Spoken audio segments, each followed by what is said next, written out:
Dude, I gotta mention one analogy, okay? So when I eat food with my parents, like they make me food, they'll put something on my plate that I don't like, okay? Yeah. So what do? I eat it, right? And then Yeah. I tell them no more. But they're like, "But you ate it. You like it. Here's more." Yeah. Like that's what happens with the knife community is you buy it, you say you hate it, but you still buy it, so they're gonna keep making more. Like Exactly. it blows my mind that you can buy all these knives and then just be like, "But I hate them." Hey guys, before we get on to the rest of the video, just wanted to remind you that this is a new channel for me. It's a new endeavor, and I'm really trying to make it grow. So please click the links below to subscribe to the channel. If you like the video, hit the like button. If you don't like the video, at least tell me why in the comments below. Maybe I can address it. Maybe I'll tell you to screw off. Who knows? What's going on, everybody? The Real Sharif M here, aka Manganas Steel, if you know me from the knife world. And I decided it would be fun to have a one-on-one conversation with the man, Transparent Knives, the guy who recently took on Mr. Hinderer himself. Brought forth a very, very good discussion about HRC, quality knife making, and the two of us had a really great conversation the other day, in particular about kind of the state of knives in the industry right now. So what we really were kind of digging into was, like, why are so many knives that are available today kind of boring? Like, genuinely, like, they're not that interesting. And without belaboring the point, like, let's just kind of get into it. Like, what are your thoughts about why things are kind of, for lack of a better word, stagnant right now? Yeah, so well, first of all, thanks for the introduction. Absolutely. So I think there's a lot of different things. But if I could probably boil it down to a few points, I think the main ones are designers who are innovative and aren't scared to take risks usually aren't getting their designs made, which we can go into on why that happens. Definitely. I think that there's companies are afraid to take risks, and most of the popular designers are also afraid to take risks because what they're doing already is selling out or doing well. And so there's sort of a gentleman's agreement, I think, to like, hey, we'll all make sort of the same stuff. Yep. No one can get really called out for copying because it's all like drop point, like, basically the same thing. And like it's sort of a very safe way to just keep saturating the market and making money. Yeah. So those are probably the two things I'd point out to both. I think there's other elements as well, but those would be the two main things, I think. I mean, really, like, how many different drop points and clip points can you own, guys? Like, Yeah. like, I think it's interesting because, like, to bring up the Holt Spectre, for example, which is a very popular knife. Yeah. And then now they do the Morpheus, which is literally the same knife. You know, like, if you were to take that knife and on strength of design, try to sell it at that price, it wouldn't do very well. It's because of things like, the ano, for example, being really pretty. Yeah. Or like the milling options, right? Which are design. Milling, is design as well. But like, you know what I mean? yeah, Like yeah. there's It's like the stock last finishes part that of they design. right. Like there's stock milling designs that they can do on any knife. Yeah. Right. It doesn't have to be the Spectre, and they do it on other knives. Like they do it on the Haptic as well. Like the same types of patterns. Yeah. And so really, like, I think because people see designs like that do well, Shirgrove Neon, it's literally like also Yeah. drop point, like, very normal handle. People are like, yeah, that works. I'll just do something similar. And because no one has ever called someone a copycat for copying a drop point, because Yeah. there's so many. Like, people are just used to it by now. Yeah. So because they're desensitized to the drop point being copied over and over again, they're just like, that's okay to copy. And then people are like, well, if I can't get called out for copying and I can make money, like, what's the problem? Yeah. No, 100% agree. I definitely think the very first point, like you brought up, I feel very personally, and I've even seen like some of my approach to designing knives change to being a little bit more traditionally acceptable, because of exactly the point that, like, if you're willing to take risks, put different stuff out there, you're not being picked up by these companies. A lot of the companies are just seeking out the traditional makers over and over again, who already have a client base, mind you, and or they keep on doing like in-house designs that are very bland and very kind of like boring, and people who are willing to do interesting things and interesting designs are consistently getting passed over. Like, there was one designer that I was just talking to the other day who he had, hopes and aspirations of making knife design like a full-time career. The dude has a huge following on Instagram. He has like 10,000 followers, and literally no companies will talk to him at all. Mm. And it's not even that his designs are too complicated to make or anything like that. Like, they're just not picking up or taking chances on anybody new. And I think that's a real problem in the industry right now. Yeah, like, because, like, when you look at... Oh, sorry, I just knocked my microphone. Yeah. So, when you look at, for example, like, Blade Banter's design, right? Mm-hmm. I was very surprised that got picked up. Because at the time, the button lock thing is cool, obviously, but, like, it's a very polarizing design. Yeah. So seeing that kind of design picked up is actually very rare. Mm-hmm. Typically, and I think that's probably only because he has, like, a pre-existing following through YouTube and stuff like that. Yeah. That, like, they were willing to take the risk. Yeah. Like, making no comment on whether the design is good in my opinion or not. I'm literally saying, like, it's just unique, right? Yeah. So you don't see that picked up too often. Yeah. I think it's another thing is that, and this is something I'm guilty of as well, is when you see your friend designing a knife, right? Mm-hmm. And they ask you for advice. There is a temptation to say, I want to help this guy make it big, right? Yeah. Like, I want this design to be as popular as possible, which means by definition it has to appeal to the largest number of people as possible. Right. So it can be hard to, if you have a friend that you want to do well, it can be hard to want them to stay true to their design language, even if it's like unique or polarizing. Yeah. Because by definition, it's just not going to be as popular as like a more safe design. 100%. And it sucks because like you want them to design what they love, Mm-hmm. right? You want them to design things they're passionate about, but you also, as a friend, want to see them succeed and Right. like hit it big. And so, one of my friends actually, showed me a design yesterday. In a private Discord, and he's like, what do you guys think of this? And I didn't comment yet, but I was thinking in my head, like, oh, like, I know that's not going to make it big. Yeah. Yeah. You know? It's not, there's no problem with the design. There's no, like functional issues or whatever. It's just because the design itself is unique and it would has, be like, lines polarizing. that are not conventional. Exactly. I was like, that's not going to be popular.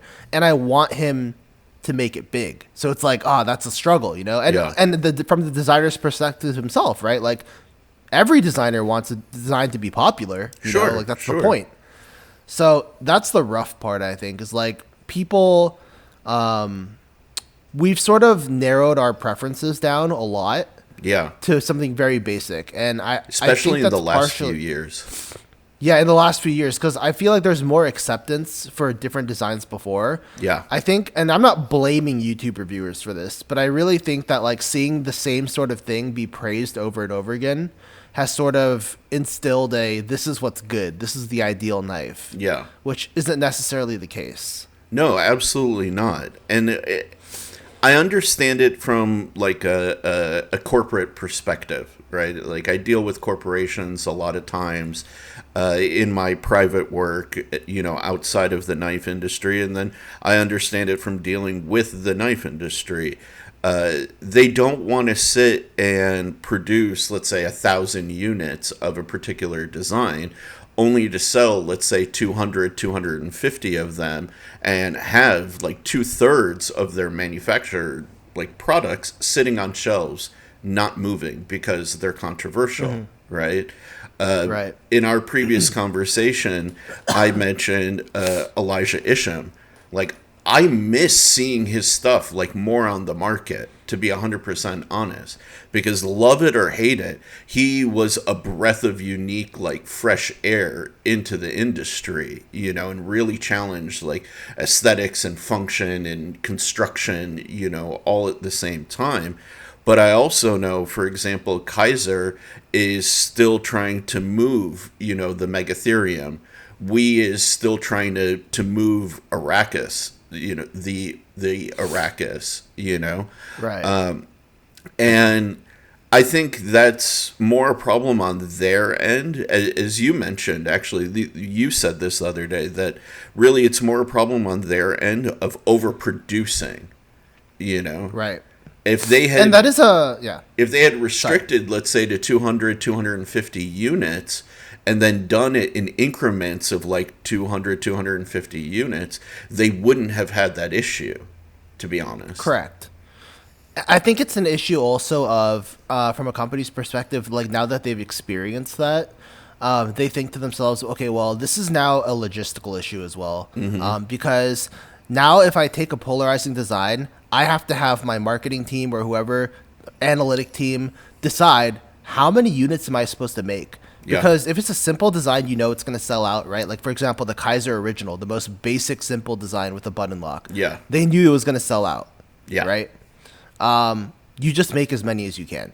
Yeah. It's not hard.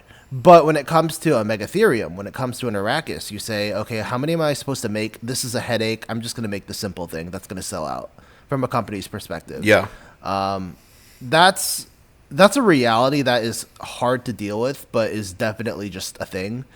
I think that it would be cool, obviously. Like, I think the big problem is that supply is so much smaller than demand. That, like, you can just make so much money pumping out an original. Yeah. You know, you can make so much money pumping out an Altus, Civivi Altus. Yeah. Like, it's so, for lack of a better word, easy, really, to be a production company. It in is. terms of It's design right incredibly now. easy. Right, because, like, people are just buying whatever. Like, and they want cooler things, but because, like, they have no options, they'll just buy it anyway. Yeah, literally.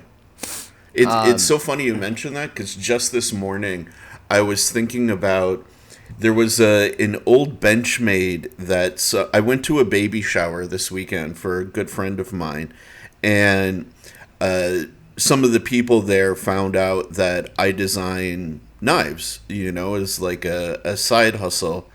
And this guy pulled out an old Benchmade out of his pocket called the Pinnacle. And this is from back when Benchmade made titanium frame locks.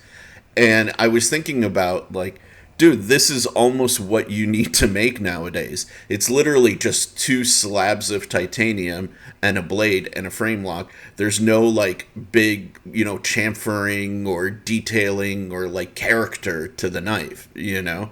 And that's the kind of thing, like, a company can pump out in the hundreds or thousands, like, non-offensive, you know, lines or shapes to anything. And it's like, man, it's kind of boring, kind of sad that that's really where my mind is going in order to, like, hit the market. Yeah, so really, like, it's the target market is so large and so homogenous is the first thing. So it's a huge market. You'll never meet demand, and everyone wants the same thing or is willing to accept the same thing, Yeah. right? Two, like, designers know that and they want to hit it big. So even if they have unique ideas, they can be unwilling, or financially it's not feasible for them to go that route because you have to make money, like, at the end of the day. Yeah. And then also for companies, a lot of these vanilla designs, because they're so similar in construction and, like, you know, the way that you make them and everything, it's easier for them to make and to handle the logistics for, Oh, yeah. you know, all that. Yeah. So I think those are some pretty big reasons. I think we should go into another reason, though, which we talked about when we talked earlier, which is, let's say you're a newer designer, because newer designers are typically the ones who sort of push the frontiers of design. Yeah. You're not going to see, for example, Justin Lundquist suddenly come up with the polarizing design. It's not happening. No. He is who he is, which is, I think I'm not criticizing that, but he is who he is. Very simple designs. That's his aesthetic, right? Yeah.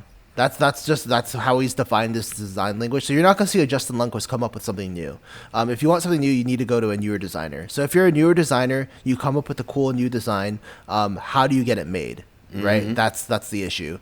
Because it's not like I've never seen drawings or CAD files of unique designs. They just never get made. Yeah.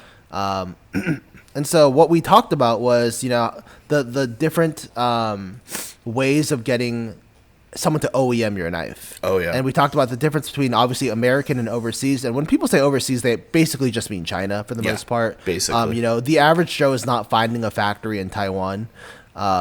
So, pretty much we just mean China or America. And, we talked about some of the difficulties with American OEMs. Like, first of all, they're just few and far between. The quality is inconsistent. Yeah. They're not even looking high. for work. The prices are high. They're not even looking for work. Yep.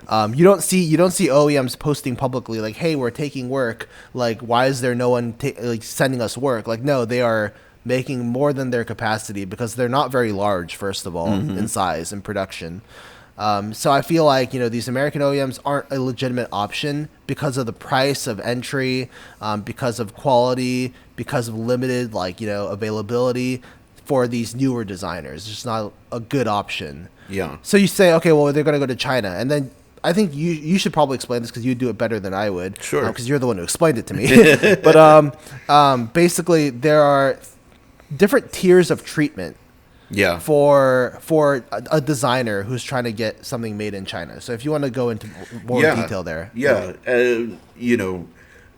One thing I will say before I talk about that, because of all of those challenges with working with an American OEM, those of us who then go to China also get, for lack of a better word, just shit on by the community. Like, oh, why aren't you doing stuff in America? Well, it's not really an option, guys. Like, they're not really a lot of good choices for us to work with American OEMs. So then you end up going to China, and there are basically like 3 tiers or 3 levels of treatment. The lowest tier, and in my opinion, the most predatory, are companies like Tucson. And this is, Tucson's a nice company, I'm sure, really nice people, but they want to buy out your design outright. And this is not talked about a lot within the industry, but they lowball the crap out of you. I've heard people getting paid $200 for their design, and then, Tucson sells, I don't know how many units, which if they were getting a percentage would definitely exceed the $200 that they're getting paid for that design.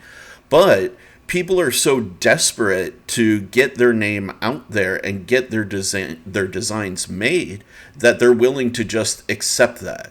And a good designer, if you really think about dollars per hour of work and effort, that is incredibly insulting, to be 100% honest.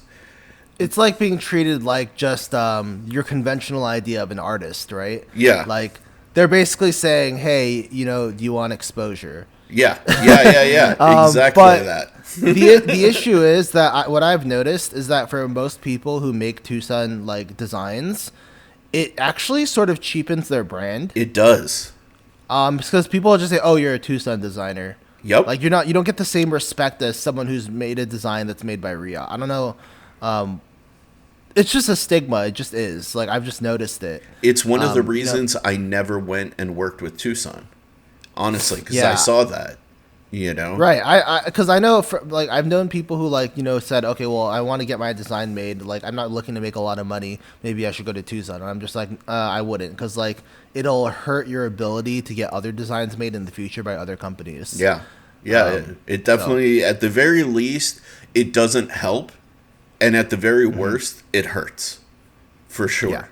Yeah.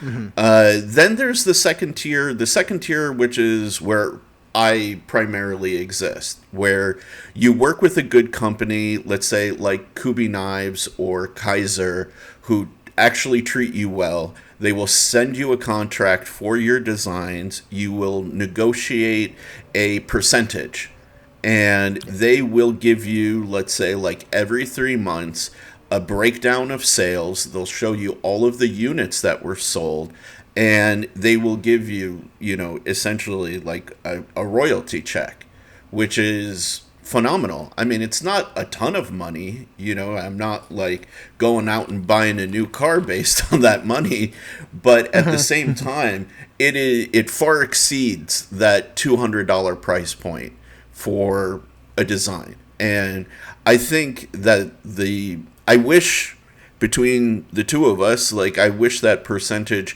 could be a little bit higher, but I understand from a manufacturing point of view why it isn't. Right, because they're keeping the prices of the knife so low. Precisely. And right.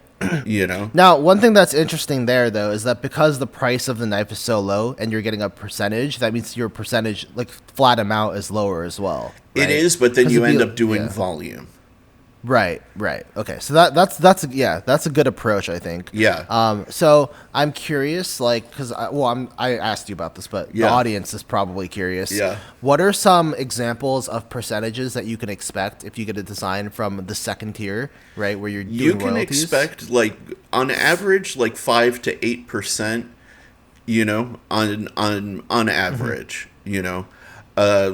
I think that that's fairly reasonable, especially considering the price point that you are going to be selling knives at. You're going to be in the sub $200 category for sure. Very rarely do your knives get to the $200 price point.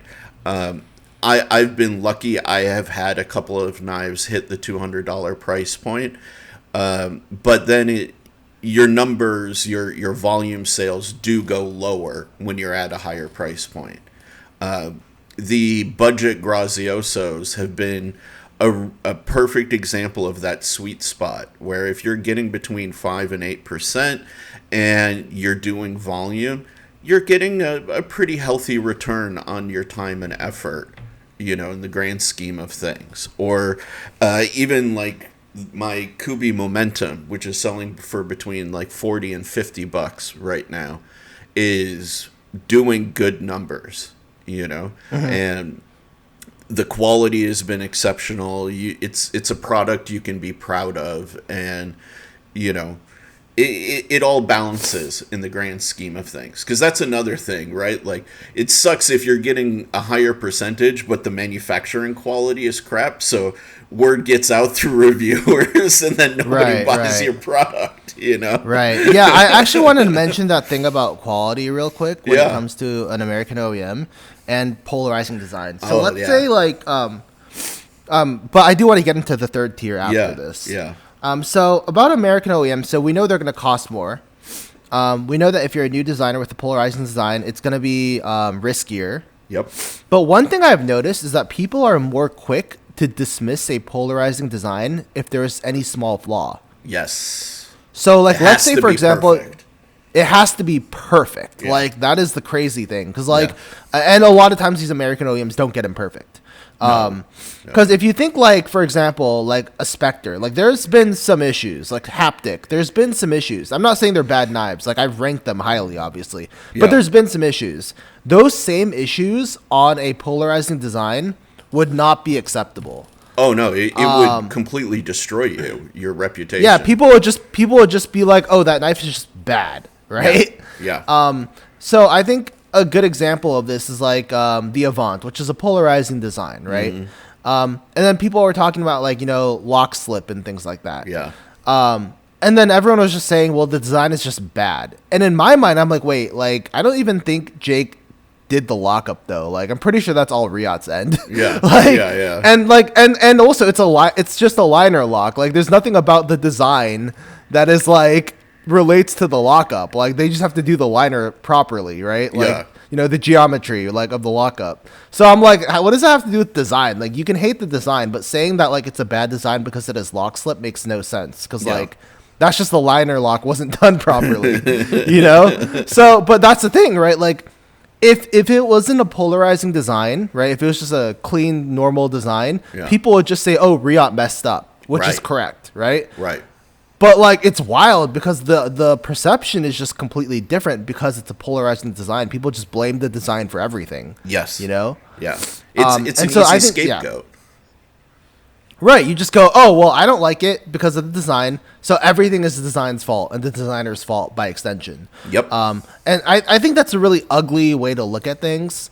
But it is the reality that I've noticed because I follow all this shit, like I'm always like in the comments, like I don't really comment because it's toxic, but like I read all the comments in like YouTube videos and Instagram comments and posts. Like I read all of that shit. Yeah. And like, I just go, dude, this is so toxic. Like, you guys are literally blaming something that is not part of the design as like a design fault. And so I think that's another reason why if you're making a unique design, you shouldn't go to an American OEM. They're probably going to mess up a small detail and people will just cancel the design completely. And they'll cancel you as a result. Right, exactly.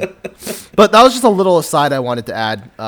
If you want to, do you want to talk about the third tier now? Yeah, so the third tier is definitely interesting. And this tends to be the space of custom makers. And some of what I'm going to say is speculation / old information, but generally speaking, from what I've been told, they automatically get a higher percentage than the second tier people. You're talking 10% and up without even breaking a sweat, and in some cases, from what I've been told. Now, if you know better, please let us know in the comments. I'm definitely like open to being corrected on this issue. But I've been told that they even get almost like a stipend for their designs. They get paid up front to license their designs outright. And for me, this is something that I touched on earlier in the conversation. Like, these companies take such on some level, financial hit just to ensure their sales from somebody who has a name. And that's it. Correct. They're just going for sales.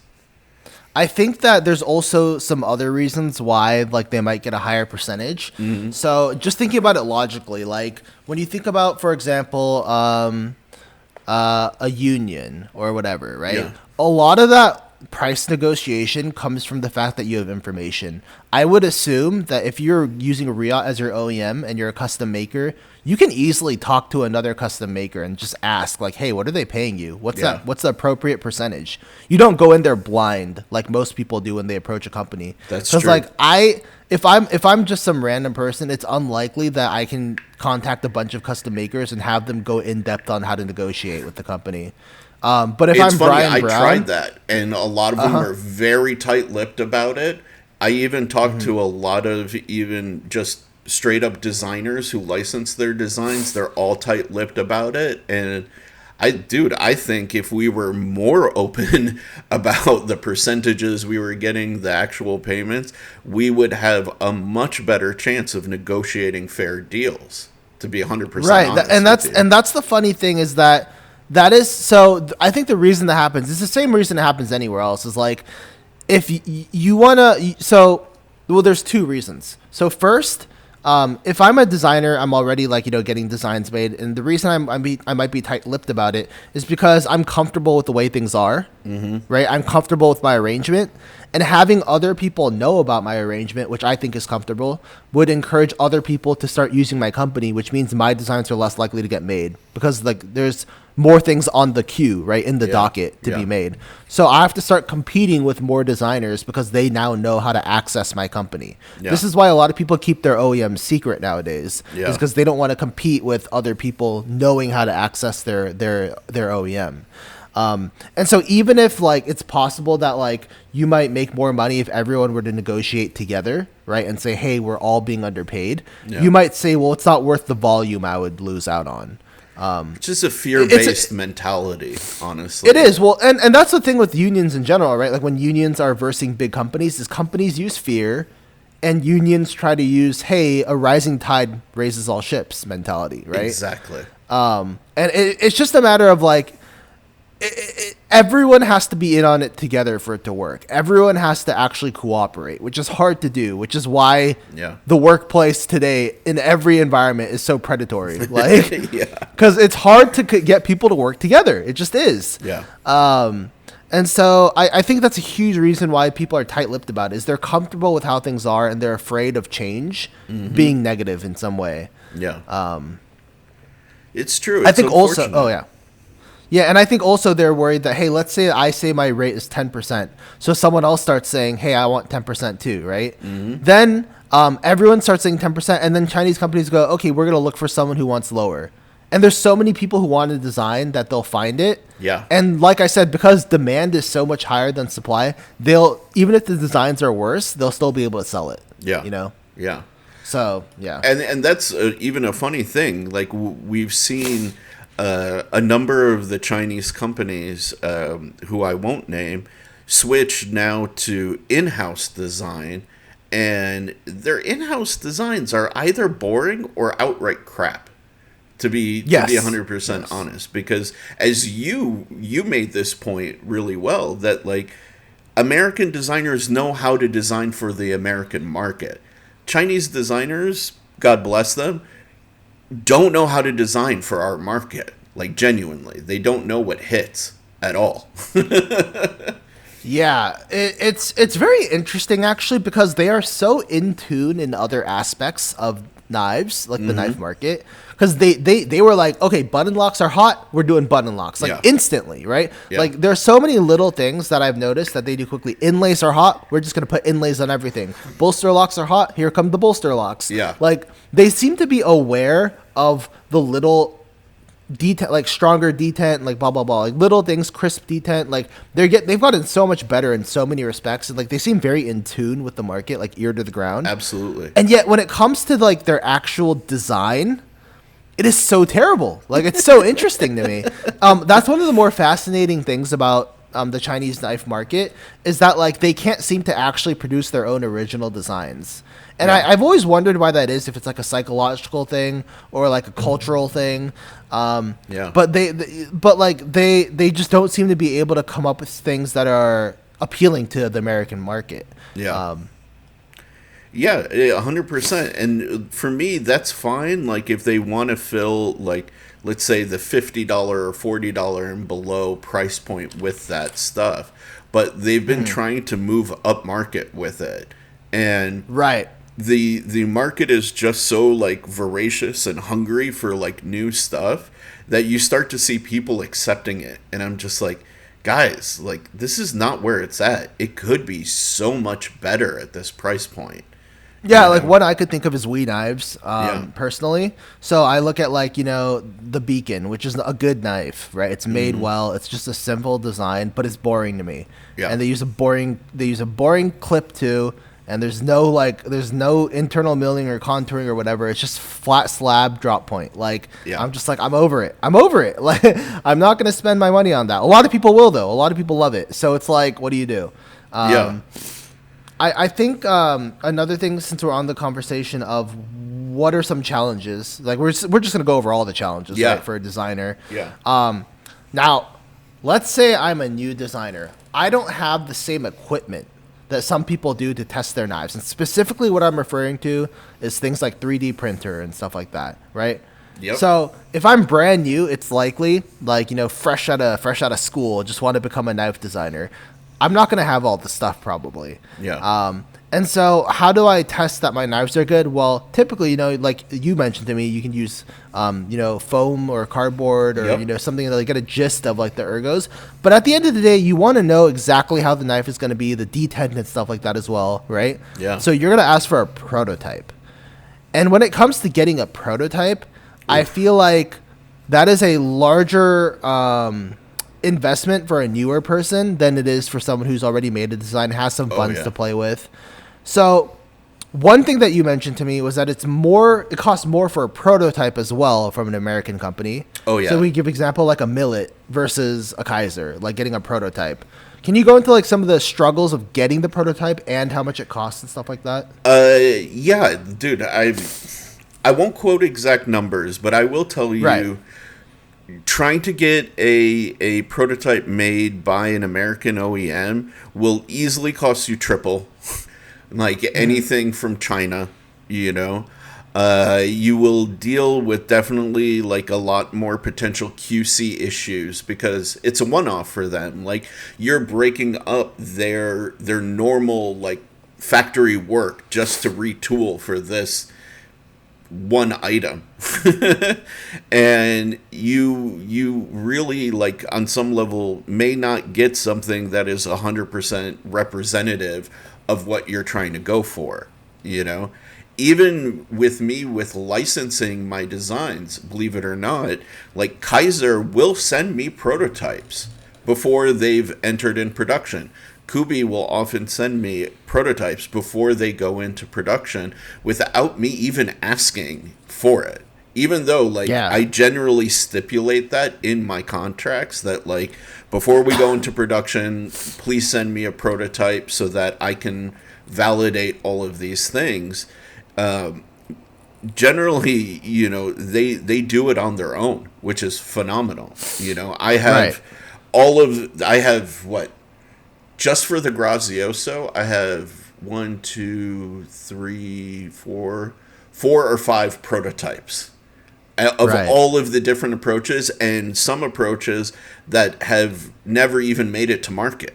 Actually, there's one where the handles are all micarta with a steel liner and N690 blade steel, and that's never even been offered.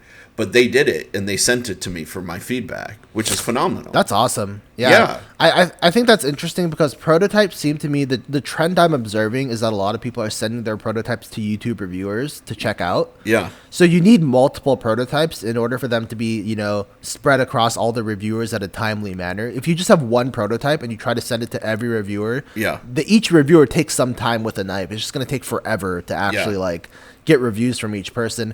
And then you'll have situations where like some reviewers don't want to review it because it's been so long since the first review happened and they just feel repetitive after all the initial people. Because you want to be first if you're a YouTube reviewer as well. Oh, Like, you have to consider their perspective.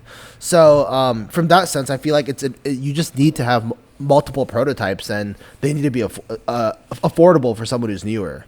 Yeah, and now that's the thing. If you're going to do, let's say, what Null Knives did, or Arcane Design, or some of these, you know, new businesses who are getting their designs OEM, it's definitely a lot more affordable to go and ask for like 3 prototypes or 4 prototypes before you go into production. And then you can give them feedback. We need to change this.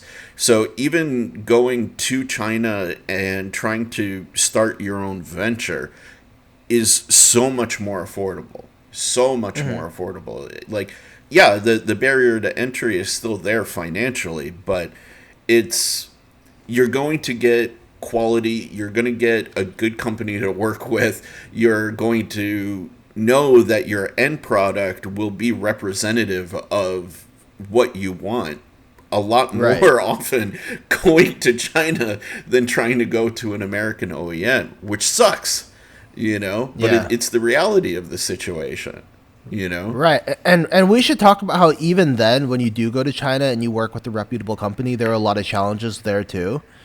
So one of the challenges that we talked about was how, you know, let's say you're working with a Kubi, for example. Yeah. They don't always make your design exactly the way that you sent it.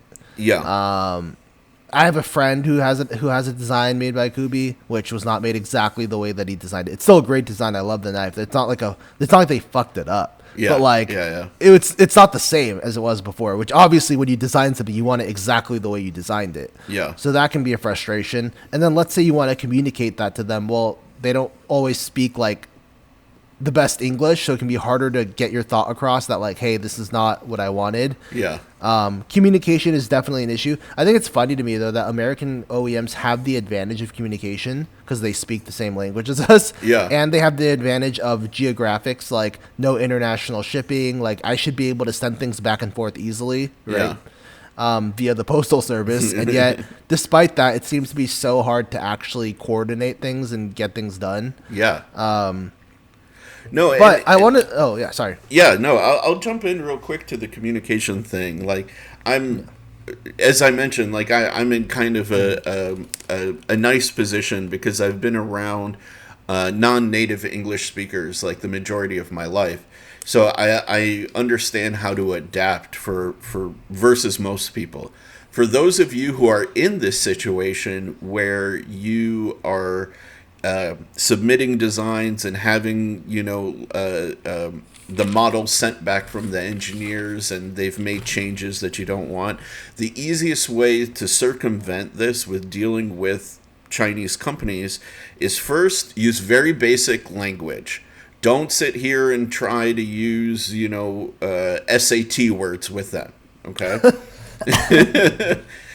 Number two, list your changes. Like, say, point number 1, bracket, this needs to change. Point number 2, bracket, this needs to change, right?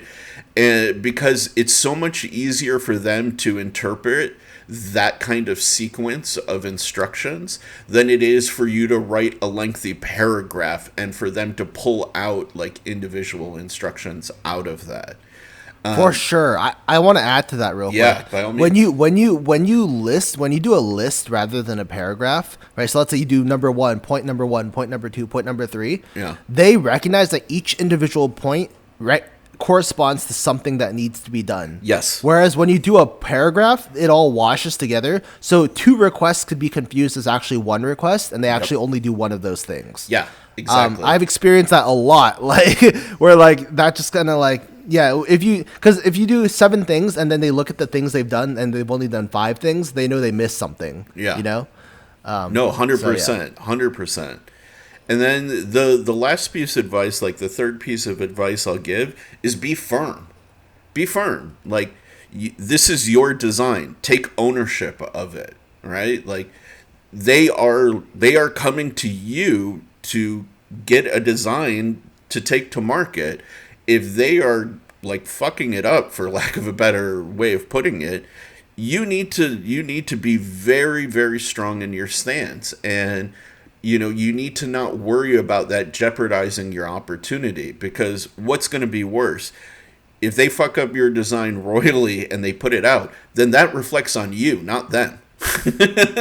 Yeah. Right? Like, your name is especially attached if we're to talking this thing. about, like we said before, polarizing unique designs. You're getting blamed for everything. Oh, 100%.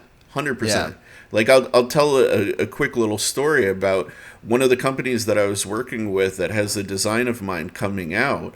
One of the engineers literally took my design, said that it couldn't be manufactured this way as his justification, and completely redesigned every element of my knife, from the blade to the handle to everything. And I was like, no, here, let me pull out several examples where this geometry, this approach to manufacturing has worked in the past, and it is unacceptable that this guy is freestyling my design under my name. That's the best way to put it. Yeah, literally. And actually, the end result of this, we went back and forth a couple of times about this. That engineer got fired. Like, Yeah. 100%. He lost his job in China. And I have no remorse about that, because if the guy wants to design knives, then he should design them on his own. He shouldn't take my design, basically change it completely from tip to tail, and then put my name on it. You know, I'm the one who's going to catch heat when that thing sucks in the marketplace, and then people get it in their hand and they're like, wait, I was going for something by Manganas Steel, and this is this? What did he do differently than everything he's done before? Like, you establish a reputation based on certain qualities of your design, And if there's a sudden variance of that, then you lose your consumer base, dude. Like, it fucks up your brand. So Yeah. be strong. Be strong from day one. For sure. I think it's interesting because this isn't my place to talk about, so I'm not going to name names. But I am aware of certain Chinese manufacturers where, like, people have gone to them to get stuff made. And then, like, because they know that, like, you're American and you don't know, like, Chinese rates and stuff, Yeah. they, like, overcharged like crazy, like, and just took advantage and, like, just made things the way they wanted to. And they were just like, yeah, this is normal price. Like, and I was like...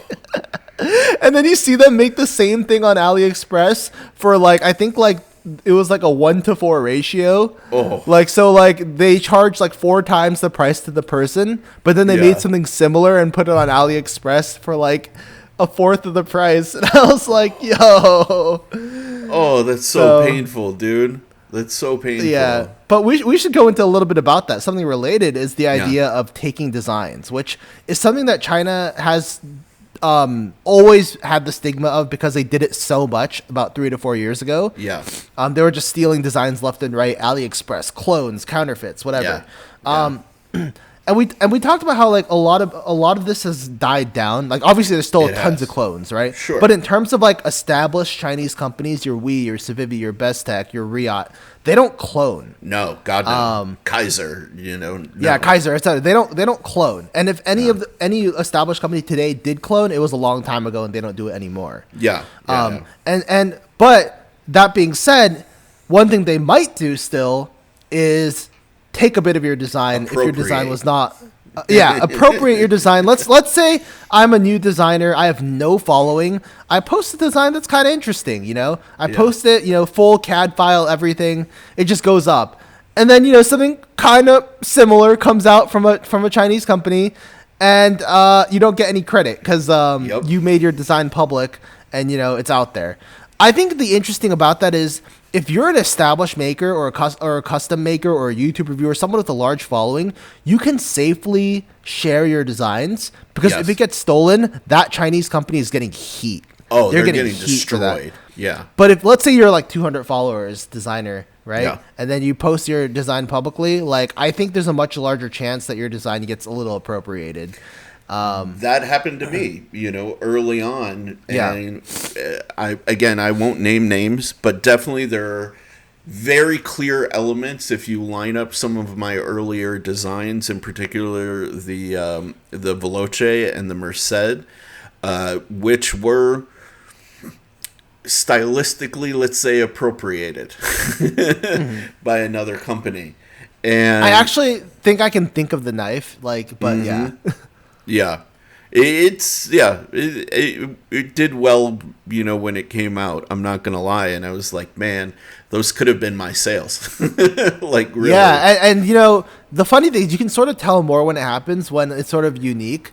Yeah, because, like, the Veloce is not a Chinese aesthetic. So, like, when a Chinese company just comes out with that, it's like, wait, like, oh, they're doing something new, and then you see the original, and you're like, oh, it wasn't, it wasn't original, but that's fine. Now, the reason I bring that up, though, is one of the ways to create excitement for your design is to share posting it publicly. Yeah, it's to share it. Like, people need to see shit to get hyped about it. That's how you get a following, even on Instagram, you know? Right, and so I want to point out, like, let's say, for example, your Null Knives Raiden, right? Hugely hyped design. I've bought one myself. I love the design. But that knife, made by one of my friends, it's been out for like almost 2 years. Yeah. And he did not have a lot of followings when he posted his first Instagram post, which was that design on a piece of paper. Yeah. Easily a Chinese company could have just picked that up and said, hey, you made this? Yeah. I made this. Yeah. You know? That's a reality. And so I'm glad he took the risk and it worked out, right? Nobody stole it. It was respected, or maybe they just didn't even notice it. Because, like I said, one thing about having not that many followers, maybe you just don't even get noticed, right? True. By that Chinese company. But, like, it is a risk for sure. I think, now I'm not saying I have a huge following, but I have like an okay following. Like, enough people will like, so for example, I posted one of my friends' designs, like, a bunch of them, right, recently. Yeah. And I felt comfortable doing that because I thought if a Chinese company steals any of these, it's going to be so obvious because they're so like unique. Yeah. Except like, you know, maybe the drop point one or whatever you could argue, but a lot of them were very, very like unique designs and not Chinese aesthetic at all. Absolutely. And if a Chinese company stole one of those, I would shit all over them for it. Oh, personally. yeah, 100%. Like, so I felt comfortable sharing it for that reason. And he's also shared them on his Instagram already. I was just, you know, taking his photos and saying, hey, look, here's all of them in one post. So you can like look at them all side by side. Yeah. So, but like, let's say like he didn't share anything publicly yet, right? And he was like, and I didn't have a following, and he just asked me like, should I share these publicly? I'd be like, oh, I don't know, you know, Yeah. I don't know if you should. Like, well, and this is one of the techniques that I mentioned that I try to get around this. So I've worked with China for the better part of over a decade, actually.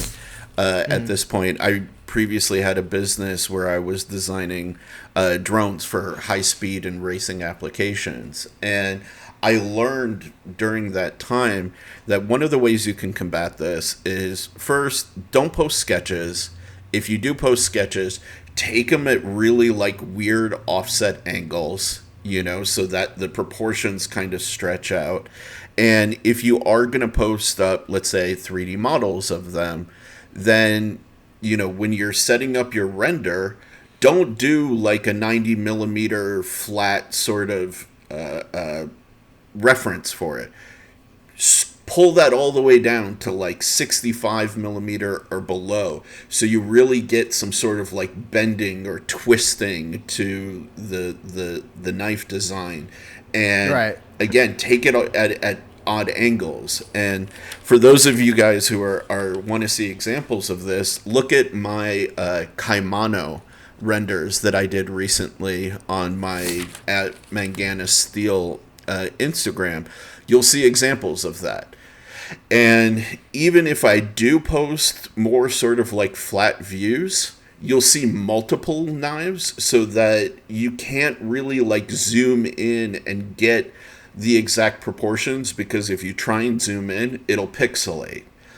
So those are like few of the techniques that if you're a new designer who are listening to this, you can kind of combat, you know, things like that. And I forgot that early on, which is why I feel like, you know, some of my earlier designs, the Veloce and the Merced, were a little easier to kind of pick up some unique details from and appropriate, let's say.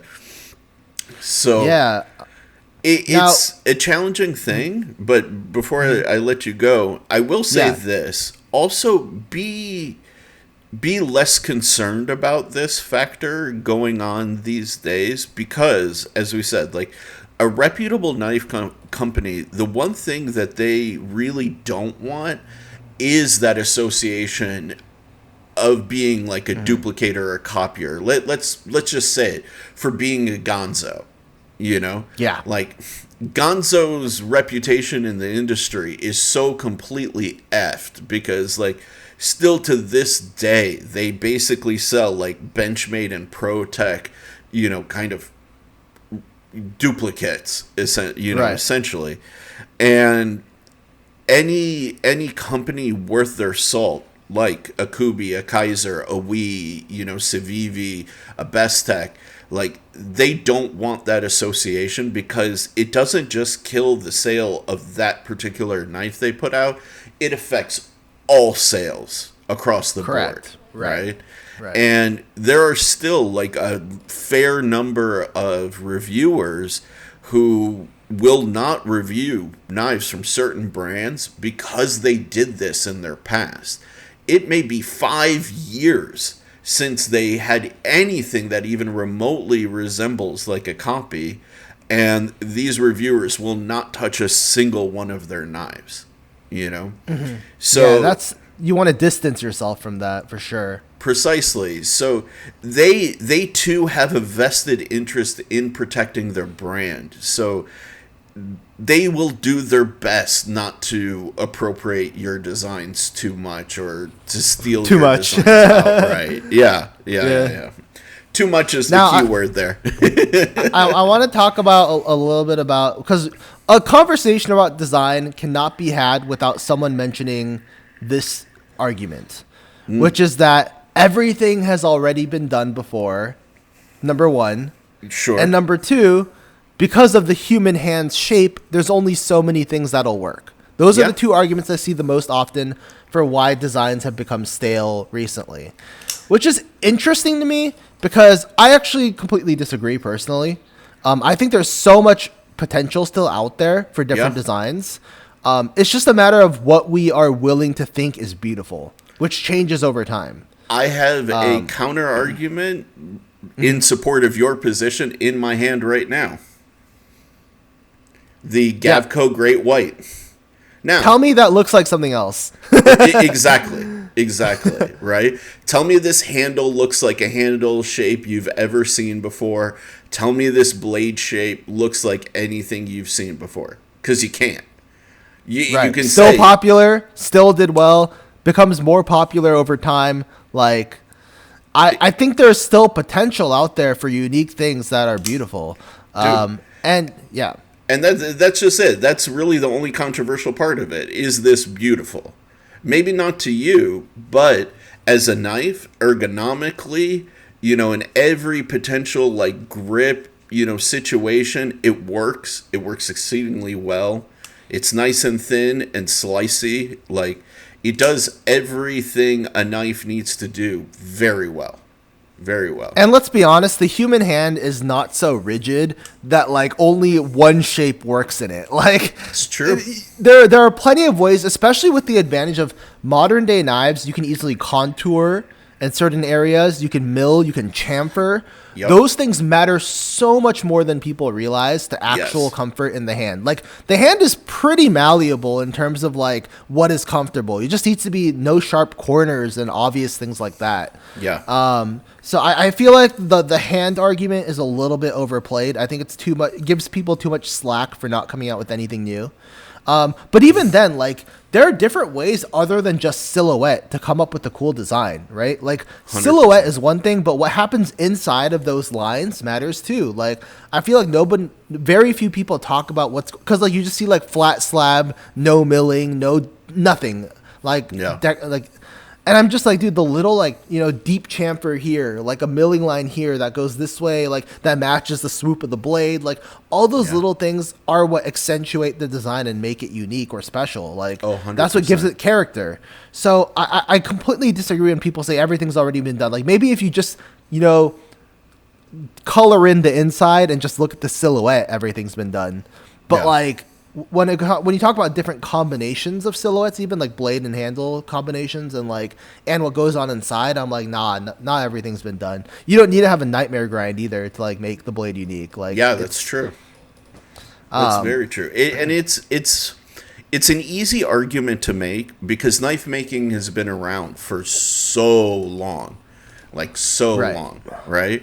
But that the job of a designer is to innovate. And to be aware of that, and to still find new ways to bring something fresh to the marketplace, I personally, that's why the second I saw the budget version of this guy come out, I was like, dude, that's a no-brainer for me. Like, I gotta see, I gotta experience this in my hand, see how it feels, see how, I can use this day in, day out.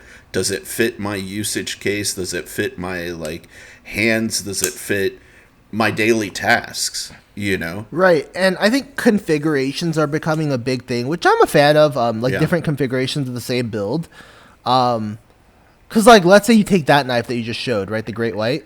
Like, it could have, a cool milling pattern. Or, it could have, instead of a pivot collar, it could have, a pivot fucking triangle. I don't know. Yeah. You know what I mean? Yeah. But, different shit. And all of those are potential ways the design could have been changed. But, obviously, companies just end up offering all the configurations because they all sell out anyway. Yeah. But I think that, it just goes to show that, little things change a knife so much. Because some people might look at a pivot triangle and say, that killed the design for me. Yeah. Right? Yeah. And it's okay, well, the fact that you were willing to buy the knife, but now you aren't, means that that design change was significant enough to make the knife different for you, right? Yeah. Because you were willing to spend money with a circular pivot. So if it's a triangle, you suddenly hate it. That means that that's a big enough change, right? Like Yeah. that's what I'm trying to convey to people is like, if a change is big enough that you were willing to spend your money and now you're not, that means the change was significant, right? Yeah, it's true. Or vice versa. If you weren't willing to spend money before and now you are, the change was significant enough, right? It was Yeah. a actual design change. Yeah. I think people like just go like, well, it wasn't that big, and I'm just like, well, if if it's a difference between you spending $300 or not, clearly it was pretty big. Like, Yeah. you know, I do that all the time for knives. Like, I'll see all these knives, I'll be like, if it was just a little bit different, I would buy it. Yeah. You know, Yeah, so yeah. clearly it's not just a little bit. Like, it's $300 we're talking about. You know, so I also find it interesting and something that I, noticed even, like I feel the consumer and I'm very sympathetic to it. Like post COVID has gotten also a little bit risk averse for taking chances on new designs. That's why I think at least one of the potentially like hottest markets is the sub $100 like price point market right now. This came in at under $100, and that's phenomenal, to be 100% honest. Like I think they'll sell a ton more of these right now than they will the titanium ones because it is more accessible to most people.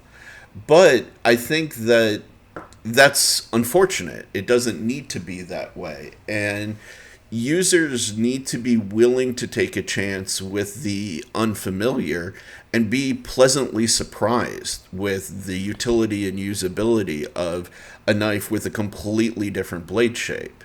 that's gonna have to start with YouTube reviewers taking chances. I think that YouTube reviewers because the thing about YouTube reviewing is that like, I'm not saying that they don't care about knives or whatever. I'm not saying that. I'm just saying that there's a way to look at your analytics and look at views and realize that the simple designs get more views. Oh, 100%. Yeah. You know what I mean? And that's not always the case. Sometimes something is unique and compelling and it just does well. But Yeah. generally speaking, like there is a way to like pump out views. Which, because people just don't care about some shit unless unless you rave about it or something, Yeah.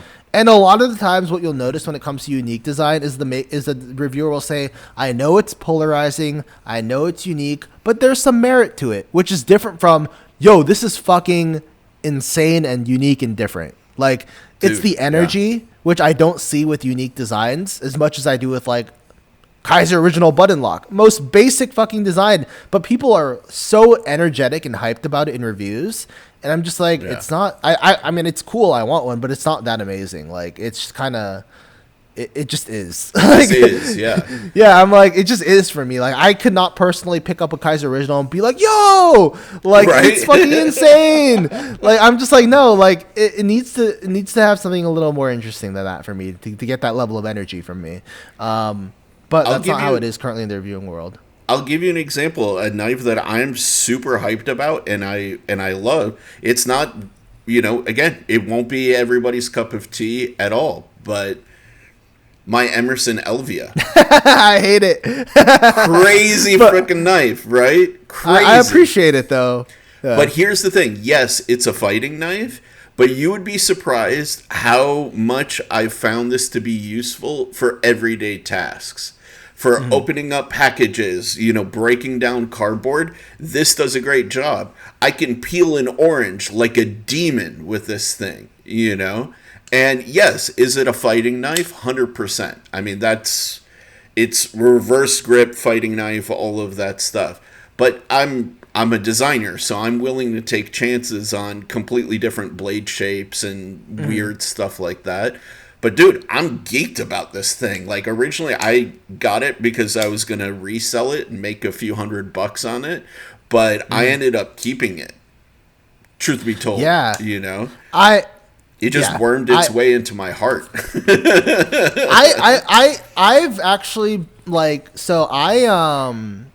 if you don't know, I don't have a large collection. I used to have over 40 knives and then I sold all of them. I sold all of them. I started fresh, and Yeah. I'm so happy I did that, because I think when you're at the point where I was, you just kept buying and buying and buying, and you kept wanting to make your collection more unique by buying more stuff, and Yeah. that just made it more homogenous. Ironically, Right? once I sold literally everything and started fresh, like I feel like I'm in a position now where I'm more picky and choosy about what I actually want to buy.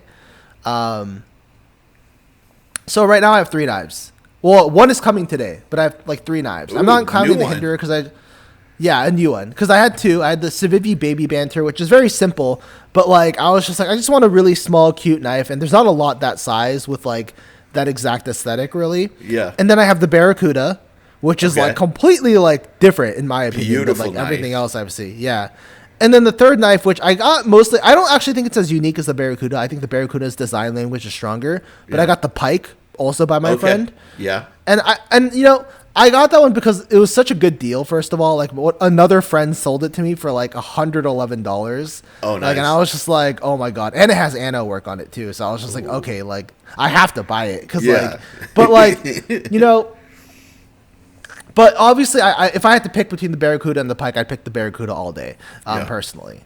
Yeah. But I'm at the point where I'm like, I can pick and choose so hard what I want now because my I have so much space in my Pelican case. Yeah. That like I care more about little details now than ever before, and I don't even know if the Pike will be a keeper personally. Yeah. Like, Yeah, yeah. because the Barracuda is a keeper, Baby Banter is a keeper. I don't know if the Pike will be a keeper, but I'm gonna try it out today. I might keep it just because this is the first knife that Kubi has made for my friend that they did it exactly how he asked for. Oh, nice. Because I want his first design, right? You want people's first design, which Yeah. I was going to ask you about that, what your first design is. But then also, like, I want the first design that was done the way he actually asked. So, Yeah. But what is your first design, by the way? Mine, the first one that actually hit the market was the Veloce, actually. Oh, that was the very first one? Yeah, that was the very first one that hit the market. Kubi has licensed, I want to say like 8 or 9 of my designs in total. But that was the first one to actually hit the marketplace. And they did a great job in the execution. It's not a particularly easy knife to mill, but they did a phenomenal job.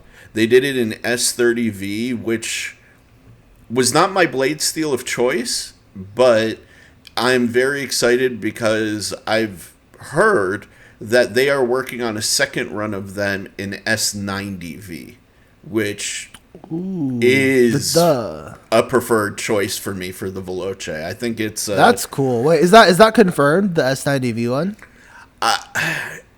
I've heard from them that it is, and that they already did like or they've already worked on doing the production run, but I haven't like seen it yet, so I will not say it's 100% confirmed, but that was the last word that I got from them.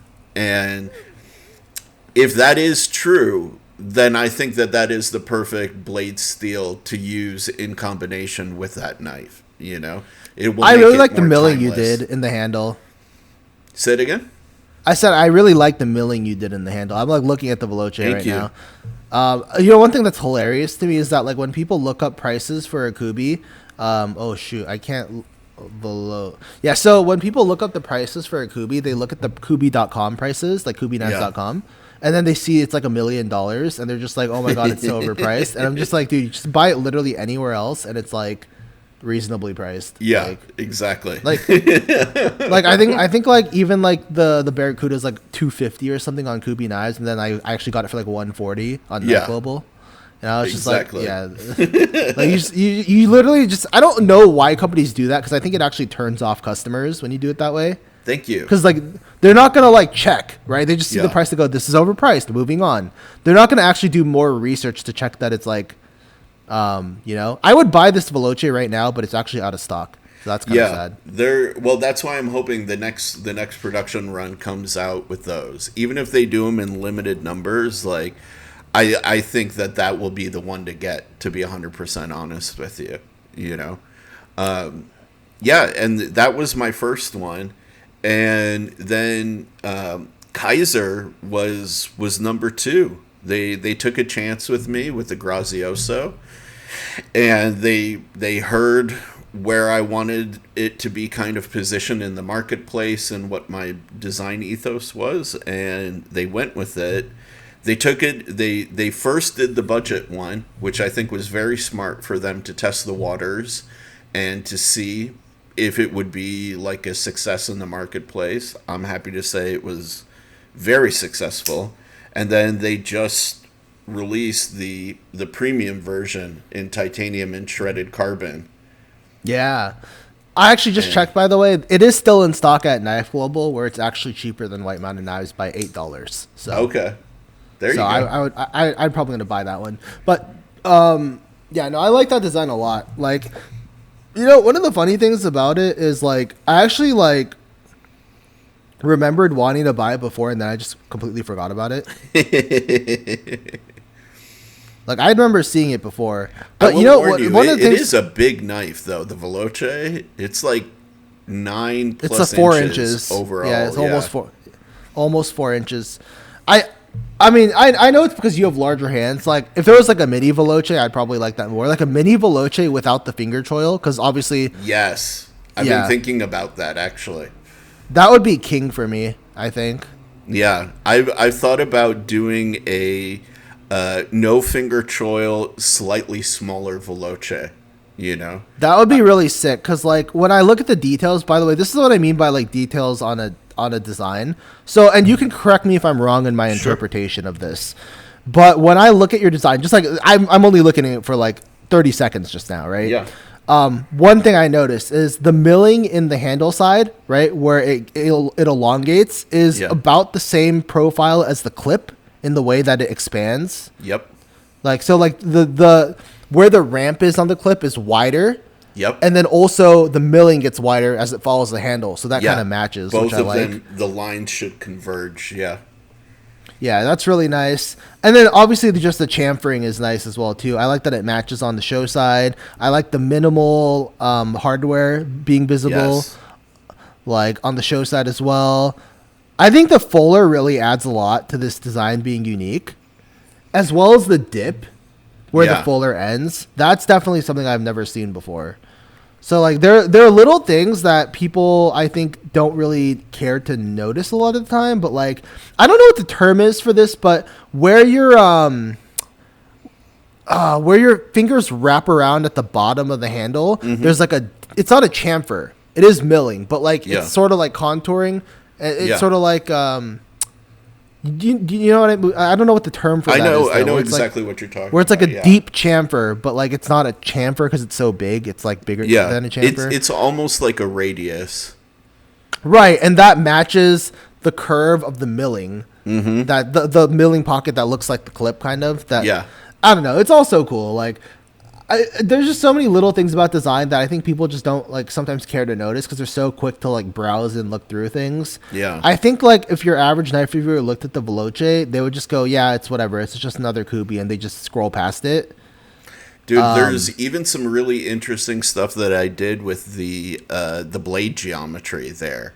So back closer to the finger choil, and this is not something that you can see in the photos at all, but the section that's closest to the finger choil, like basically what is more the flat portion of the blade, even though the blade is kind of like a constant curve, it actually tapers thinner there than it does at the tip. The tip actually, it thickens out towards the tip. So that I can see that in this picture that I'm looking at. You have a very reinforced tip for piercing through things, and, like, because I do a lot of piercing in my day-to-day tasks, but then I also wanted thinner geometry towards the section where I would be, like, push cutting. So that's the way to balance out, like, a thicker blade shape. And yeah, Kubi actually did an excellent job of executing that, because that's not the easiest thing to do in grinding. One thing I've noticed with a lot of Chinese knives, which I hate, is that the plunge line, so let's say you have the finger choil, right? The plunge line ends at the middle, And then the actual true plunge line, which is where if the blade starts to thicken, is like near the edge termination. So it like thickens at the edge and creates a smile. Yeah. Whereas I like that for here, you have the plunge actually is a curve which matches the curve of the flipper tab, the top of the flipper tab. Yeah. And then the true plunge line is actually in the center where the fake plunge line, let's call it, would be for most Chinese knives. Like that's by design. Right, because since you have a knife that it goes inward, like since there's so much belly, it goes inward toward where the plunge is. Yeah. If there was any if there was any thickening of material, you'd instantly have a smile. You know? Yeah, 100%. That is one concern I have with my pike, which I'm getting today. I'm not sure that since it has a similar, like the belly curves inward toward the handle, I'm not sure there's going to be a lot of space for me to sharpen. I think there's enough though. Yeah.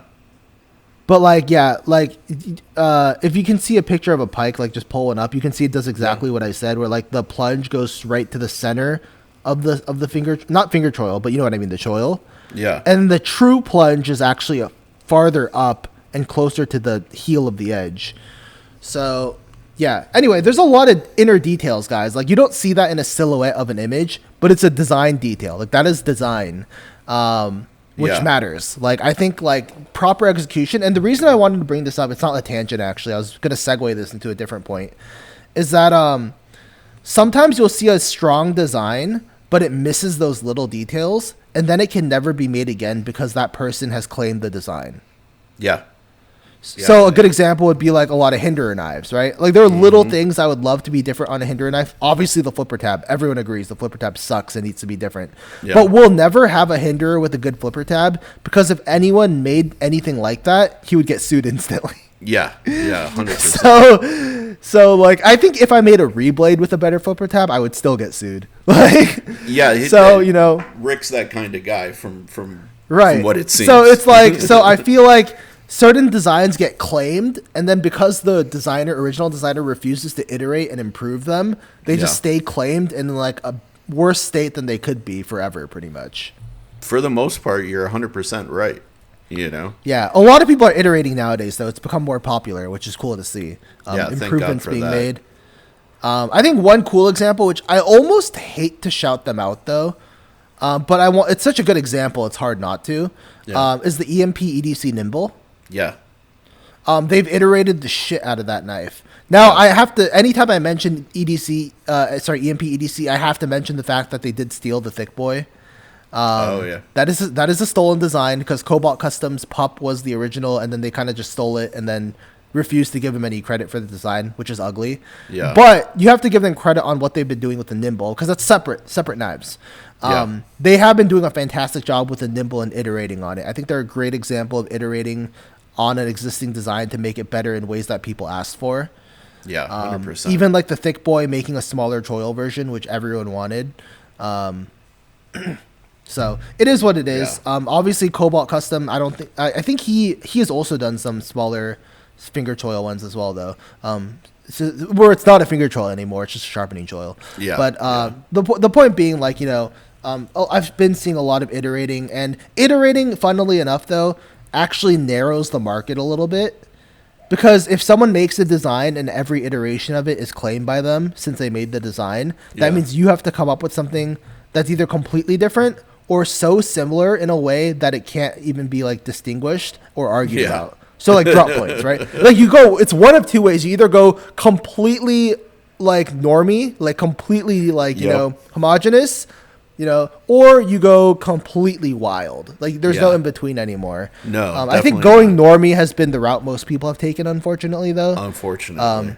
Like I look at like I can name so many drop points, like so it's just it's unfortunate, and I want to kind of wind us down there unless you have some major points you want to bring, because I want to leave some hunger in the audience's mouth, if they want a part 2 of this discussion, but hopefully they get a hunger for some new designs, man. That's the hope, right? Like, you guys can't keep buying the same damn drop points that are like, basically bug outs with new scales or slightly bigger or slightly smaller, you know, like it's been done, bros. Like it's been done. Dude, I gotta mention one analogy, okay? So when I eat food with my parents, like they make me food, they'll put something on my plate that I don't like, okay? Yeah. So what do? I eat it, right? Yeah. And then I tell them no more. But they're like, but you ate it. You like it. Here's more. Yeah. Like that's what happens with the knife community is you buy it, you say you hate it, but you still buy it, so they're gonna keep making more. Like exactly. It blows my mind that you can buy all these knives and then just be like, but I hate them. Yeah. But I know so many people like they just have these collections like that have gotten so large that it's tedious to them to even consider selling. Yeah. And like Yeah. they just keep buying more, and I'm just like, this is ridiculous. Like. Dude, and how many PM2s can you own? You know what I mean? Yeah. Like, I mean, for those people, they're a different breed. Like, I Fair. don't even consider that because I'm just like, they're collecting in a different way, right? yeah, true. Because True. those aren't the people complaining about new designs. Very right? true. So Very I true. won't give them any flack for that. But the people who buy every Wii and then complain that Wii always makes the same shit, I'm like, no, you can't do that. No. Like, They base their decisions on sales, guys. Like if they're selling out, they're gonna keep doing what they're doing. Period. yeah, it's market data, plain and simple. Yeah. You it is. analyze your sales. You get, okay, this sells, this doesn't. I make the one that sells. Like it's that simple. Yeah. So 100%.